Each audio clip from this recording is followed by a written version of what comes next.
Hablemos de las humillaciones y la humildad.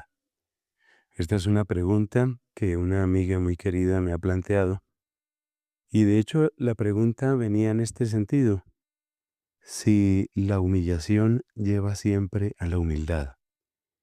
La respuesta más corta es que no es un proceso automático. De hecho, la humillación muchas veces lo que produce en nosotros es amargura, rebeldía. Incluso dentro de esa rebeldía puede haber un elemento de arrogancia o de soberbia. Y lo hemos encontrado muchas veces en la historia de la humanidad. Hay incontables ejemplos de cómo las personas que se han sentido maltratadas, se han sentido humilladas, en algún momento se cansan de ese maltrato y precisamente se levantan con fuerza, incluso podríamos decir con soberbia, a reclamar lo suyo, a reclamar sus derechos, a, digamos, a tratar de poner las cosas en orden, ¿no?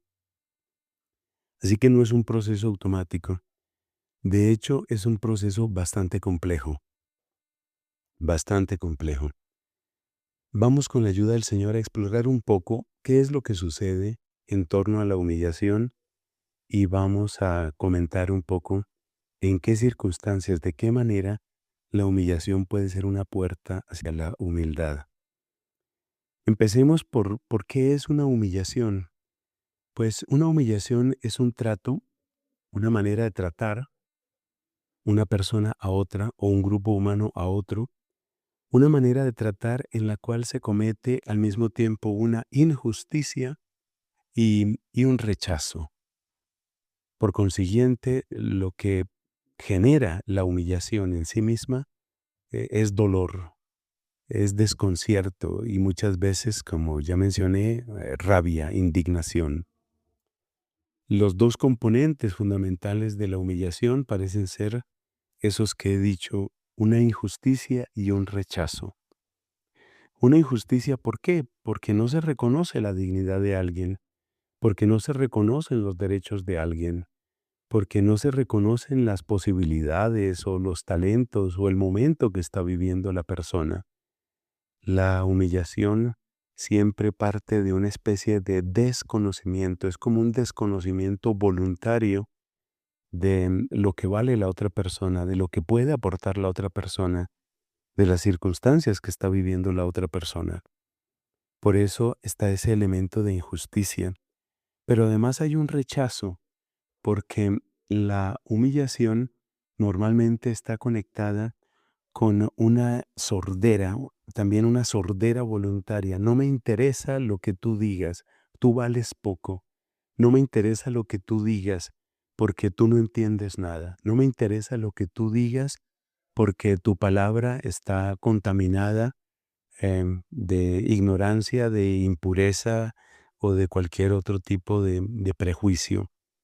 Entonces, la persona que humilla es una persona que comete una injusticia y que se llena de sordera y por lo tanto de una incapacidad para recibir lo que el otro le quiere decir, lo que el otro podría argumentar, incluso el lamento que puede tener la persona, porque la sordera llega hasta ese punto, hasta no escuchar el lamento de la otra persona.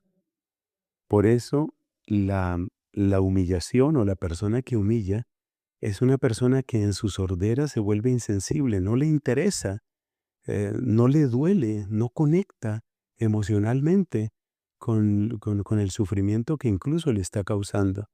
Hay episodios supremamente tristes en la historia de la humanidad en lo que esto es perfectamente claro. Miremos, por ejemplo, la discriminación que sufren las personas que han sido y que son esclavizadas. No se nos olvide que la esclavitud es una realidad que permanece también en nuestro tiempo. Entonces, esa esclavitud, esa realidad de esclavitud, supone una desconexión emocional total. El sufrimiento que tenga el esclavo, su lamento, su dolor, su queja, no interesa, no interesa en absoluto, porque esa persona no tiene calidad de persona realmente. La injusticia fundamental que está detrás de la humillación es el desconocimiento, como lo hemos dicho desde el principio, el desconocimiento de la dignidad de la otra persona, unido a un rechazo, a una sordera, a una indiferencia. Todo esto, ahora viéndolo desde el ángulo de la persona que sufre la humillación, todo esto pues también significa que la persona humillada es una persona que siente dolor, es una persona que siente desconcierto, que siente descalificación y como la humillación suele ir unida a esa especie de sordera, pues es también como una prisión psicológica, como una prisión emocional de la que siente que no puede escapar, porque su palabra no importa. No es extraño entonces, por insistir en esa idea, no es extraño que la persona que sufre numerosas humillaciones, eh, viendo que sus palabras no importan, entonces pase al lenguaje de los hechos, al lenguaje de la agresividad, incluso al lenguaje del terrorismo, porque de lo que se trata es de sacar esa rabia, de sacar ese mensaje que no se pudo expresar en palabras. Bueno, esto es como lo básico que podemos plantear sobre ese fenómeno tan espantoso que se da a tantos niveles, esta realidad de la humillación. La gran pregunta es, ¿cómo se puede pasar de eso a la humildad? Y para eso, pues necesitamos recordar un poco de qué se trata la virtud de la humildad, en qué consiste. Quizás eh, la primera Em, la primera palabra que llega a nosotros cuando pronunciamos humildad es aquella palabra que dijo Cristo, ¿no? Aprended de mí que soy manso y humilde de corazón. Y hay muchos otros textos de la Escritura que ponderan lo que es la humildad y que nos hablan de las bendiciones que vienen a través de la humildad. Así, por ejemplo, eh, tenemos esos versículos que están tanto en el Antiguo como en el Nuevo Testamento, ¿no? Dios resiste a los soberbios, pero da su gracia a los humildes. ¿En qué consiste la soberbia? Pues la soberbia es como un afianzarse uno en sí misma, por lo que uno tiene, por lo que uno sabe, por lo que uno puede, por la gente que uno lidera, por la capacidad de influencia que uno tiene. Es decir, la soberbia siempre supone una afirmación vigorosa del propio yo, desde el propio yo y hacia el propio yo. Eso es lo propio de la soberbia. Entonces, la humildad, por el contrario, es aquel acto de sensatez, esa palabra es muy descriptiva, es el acto de sensatez que me hace descubrir, pues esencialmente, que yo no soy el centro. Yo no soy el centro ni siquiera de mi propia existencia, porque mi existencia no es el fruto de una decisión mía. Mi existencia es un dato con el que yo me encuentro. Y si es un dato que llega a mí, si es un dato con el que yo me encuentro, pues eso quiere decir que mi propia existencia ya me saca de mi centro.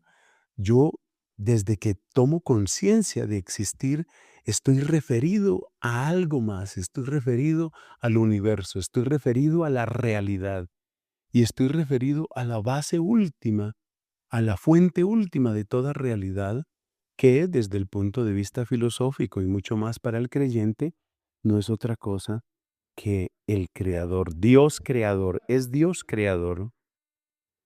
Por eso aquellas afirmaciones tan importantes que nos han dado los santos.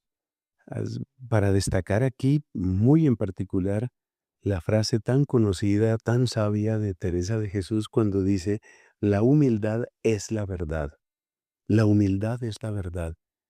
Si la soberbia es como un centrarse y pretender apoyarse únicamente en sí mismo, pues en ese apoyarse en sí mismo hay una mentira, porque yo no puedo ponerme como base y fundamento de mí mismo. Las condiciones, los límites de mi existencia no me los doy yo mismo.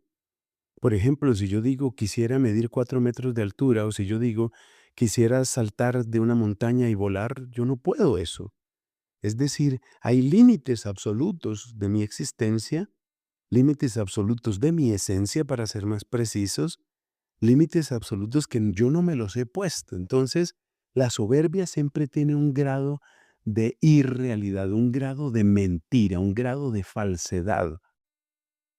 Esa falsedad es la que desaparece con la humildad. La humildad, por el contrario, me muestra que mi verdadero centro no está en mí, que yo estoy dentro de algo mucho más amplio que me antecede, em, que me rodea, que tiene poder sobre mí y que lo podemos llamar la realidad, que lo podemos llamar el ser, y que finalmente, si soy juicioso en mi razonamiento, pues me conduce hacia Dios, Dios como creador. La humildad finalmente me conduce hacia Dios. Y esto también explica lo que es el auténtico lenguaje de la Biblia cuando se habla de los pobres. Los pobres, fundamentalmente, en hebreo los anahuim eh, no son otra cosa sino aquellos que han aprendido de su propia experiencia, han aprendido de la historia misma del pueblo de Dios, han aprendido que no se apoyan en sí mismos, que no quieren apoyarse en sí mismos, que es, que es insensato pretender apoyarse en sí mismo, que no tiene sentido.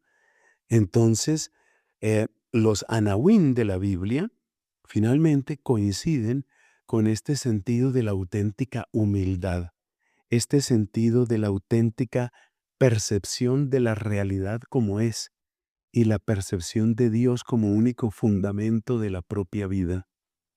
La más preciosa humildad siempre está unida a la sabiduría, está unida a la verdad y está unida a una sana concepción de la realidad y de Dios. Lo cual quiere decir que la humildad no roba, atención, la humildad no roba, no quita de nosotros nada de nuestra dignidad, nada. Muy al contrario, la humildad nos revela nuestra propia dignidad. Así como Jesucristo, el humilde por excelencia, no tiene problema en decir frases que cualquier otra persona diría, oye, pero qué arrogancia.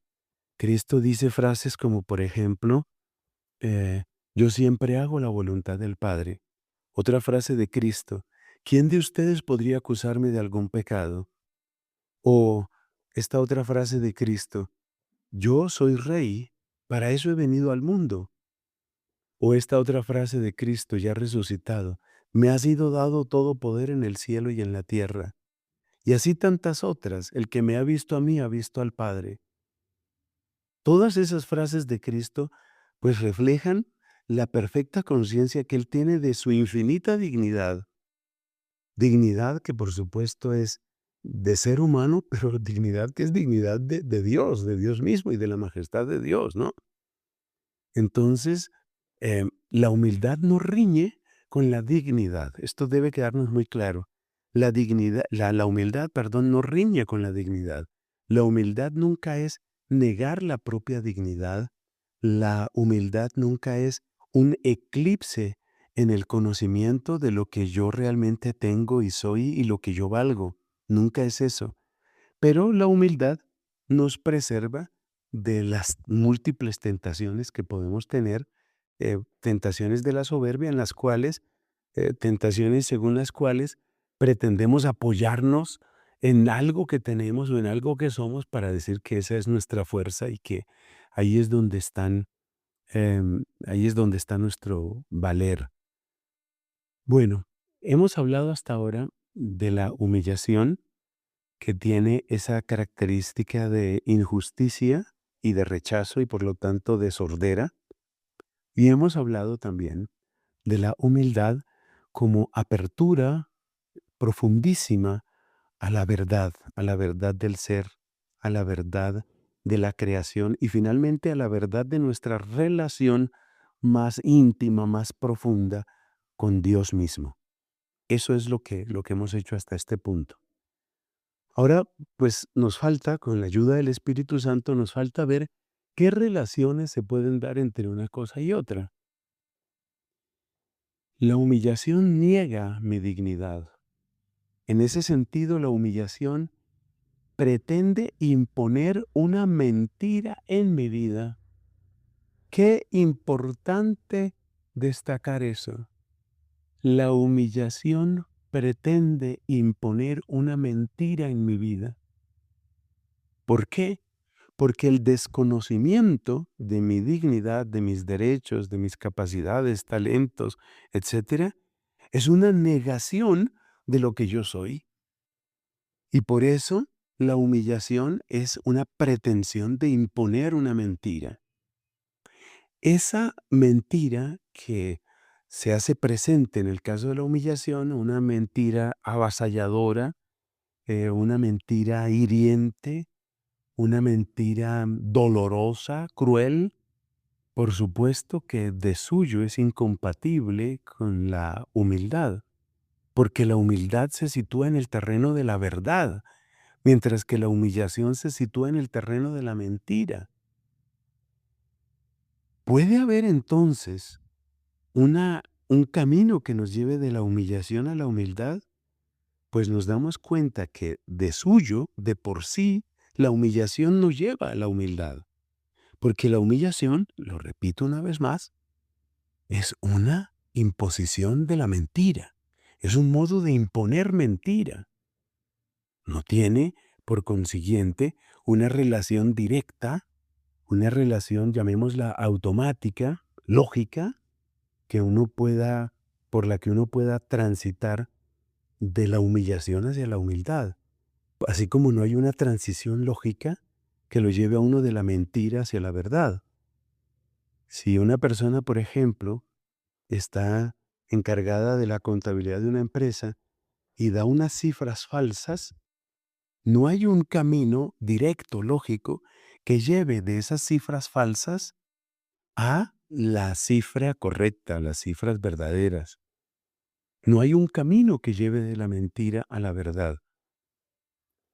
Entonces, cuando la humillación nos conduce a la verdad, cuando la humillación nos conduce a la humildad, no es porque haya algo bueno en la humillación, claro que no, de ninguna manera.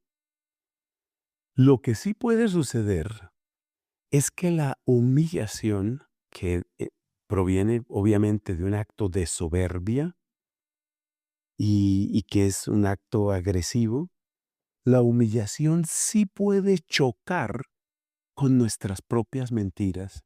Óigase esto que me parece sutil pero muy interesante.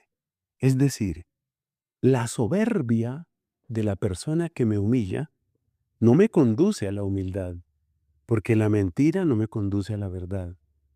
Pero la soberbia de la persona que me humilla sí puede entrar en dura colisión con mi soberbia, porque probablemente yo también tengo un componente de soberbia en mi vida.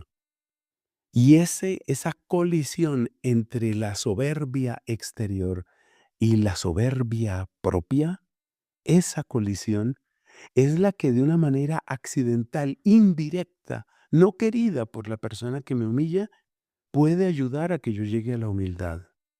Es decir, en el choque entre los elementos de soberbia de quien humilla y la soberbia que también tiene, porque yo creo que todos tenemos algo de ese ingrediente de soberbia, y la soberbia que uno tiene en ese choque, se puede producir, muchas veces se puede producir, una especie de chispa, una especie de luz que me hace ver algo que yo no veía.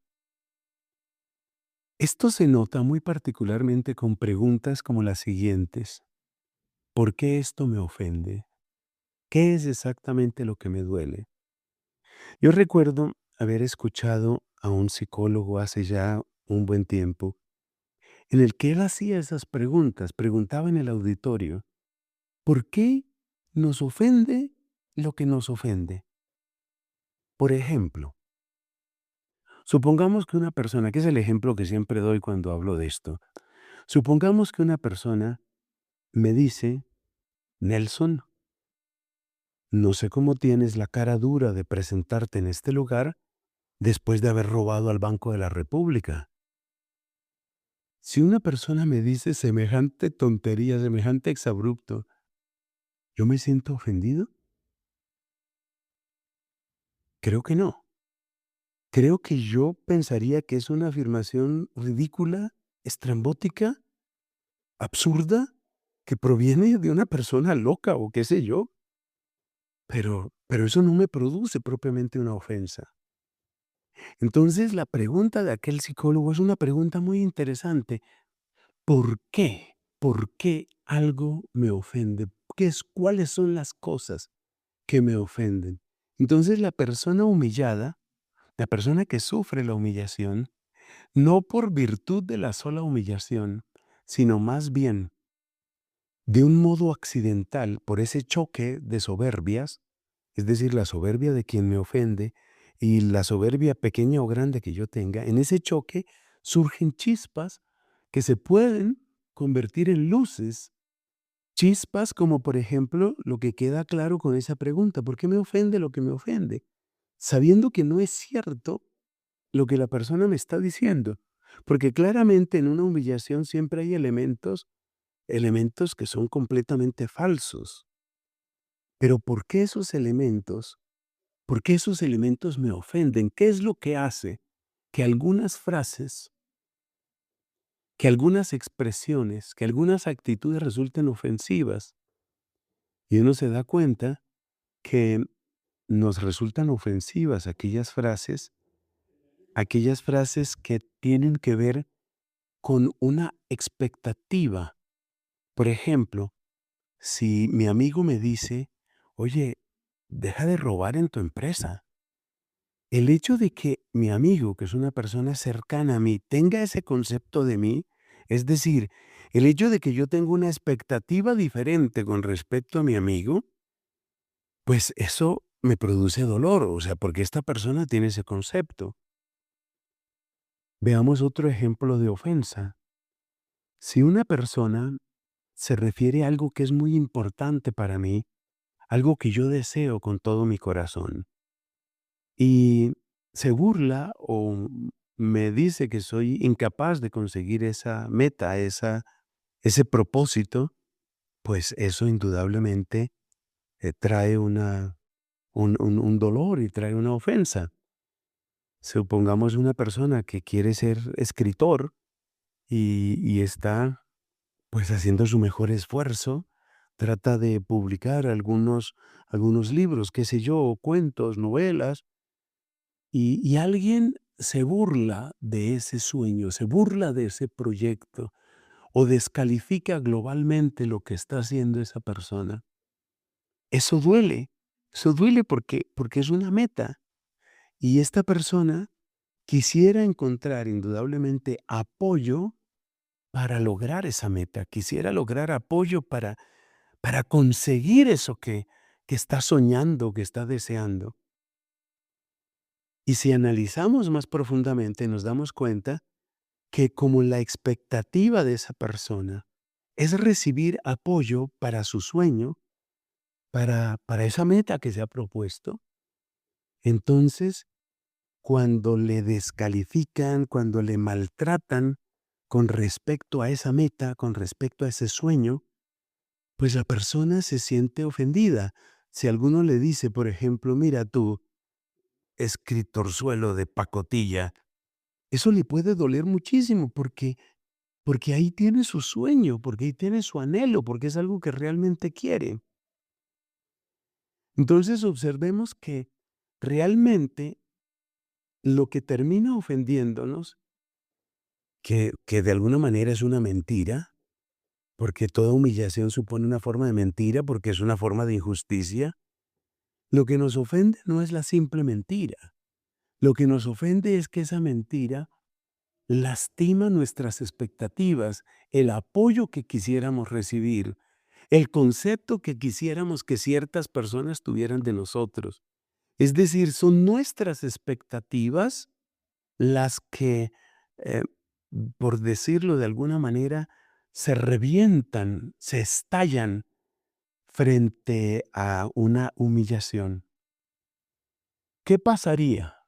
¿Qué pasaría si nosotros tuviéramos menos expectativas con respecto a las personas y tuviéramos más expectativa, que ya no se llama expectativa, sino propiamente don teologal de la esperanza con respecto a Dios?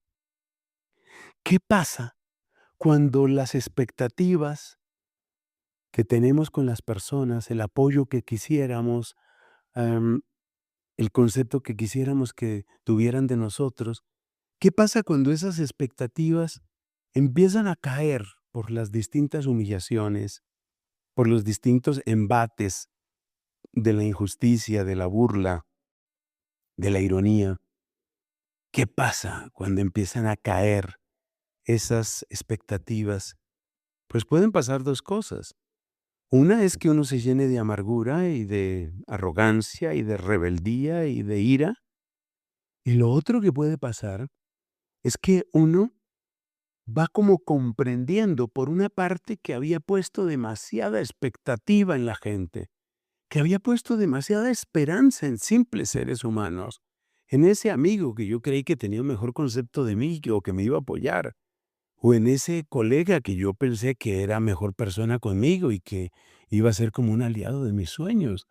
Entonces, esas personas, esas personas eran depositarias de mis esperanzas, pero mis esperanzas se han ido muriendo con esas personas, y a medida que van muriendo esas esperanzas con esas personas, si al mismo tiempo va creciendo mi esperanza en aquel que no defrauda, entonces me voy aferrando cada vez más a una verdad más profunda, más bella, más intensa, más cierta, una esperanza que nunca defrauda.